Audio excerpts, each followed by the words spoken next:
ఇలా వాళ్ళని తిట్టేందుకు పెట్టుకోలే మనం ప్రోగ్రాం. వాళ్ళని తిట్టేందుకో వాళ్ళ గురించి మాట్లాడుకుంటందుకో కాదు. యాద్ చేసుకోవాలి మనం. మన నాయకుడు ఎక్కడ మొదలైండు? 2001లో మొదలైన నాడు ఏముండే మనకు అన్నాడు. ఈరోజు పెద్ద వేదికలు ఉన్నాయి, ఇంతమంది నాయకులు ఉన్నాం, బ్రహ్మాండంగా అంగరంగ వైభవంగా ఇట్లాంటి కార్యక్రమాలు చేసుకునేందుకు వనరులు ఉన్నాయి, మనుషులు ఉన్నారు, అన్ని ఉన్నాయి.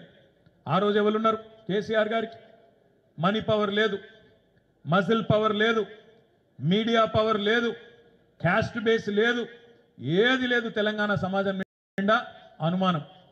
మళ్ళీ ఈయన కూడా ఏదైనా పదవుల కోసమే మొదలుపెట్టిండేమో, మళ్ళీ పదవులు ఇస్తే బంద్ చేస్తాడేమో, మధ్యలో ఇడిచిపెట్టి పీక్తాడేమో అనే అనుమానపు నీలి నీడల మధ్యన ప్రయాణం ప్రారంభమైంది.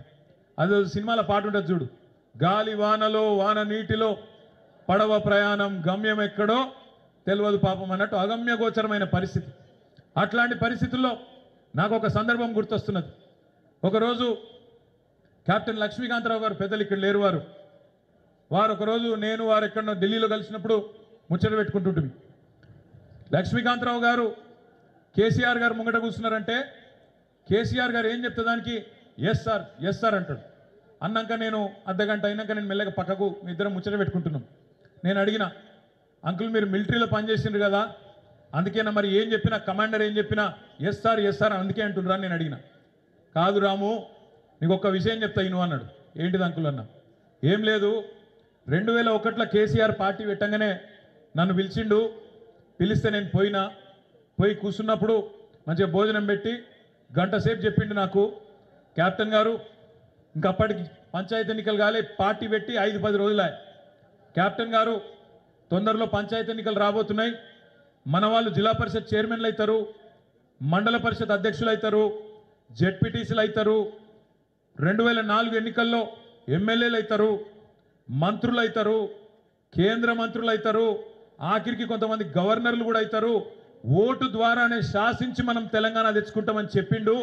చెప్తే నేను గంట సేపు ఇని ఆఖరికి మెల్లగా నోరు తెరిచి, సార్ నువ్వు చెప్పిందంతా బాగానే ఉంది కానీ నాకు సినిమా చూసినట్టే అనిపిస్తుంది సార్, ఏమనుకోకు అని చెప్తే ఆయన ఒక్కటే మాట అన్నాడు కేసీఆర్ ఆ రోజు నాతోని, కెప్టెన్ గారు మీరు నాతో రండి, SRR కాలేజ్ మీటింగ్ ఉన్నది సింహగర్జన, ఆ సింహగర్జన గిన్న 2 లక్షల మందికి ఒక్క మనిషి తక్కువ వచ్చినా నేను చెప్పేది నమ్మకుండ్రి, నాతో నడవకుండ్రి, కానీ లేకపోతే మాత్రం నా ఎంట నడవండి అని చెప్పి ఒకటే ఒక కండిషన్ పెట్టిండని చెప్పిండు.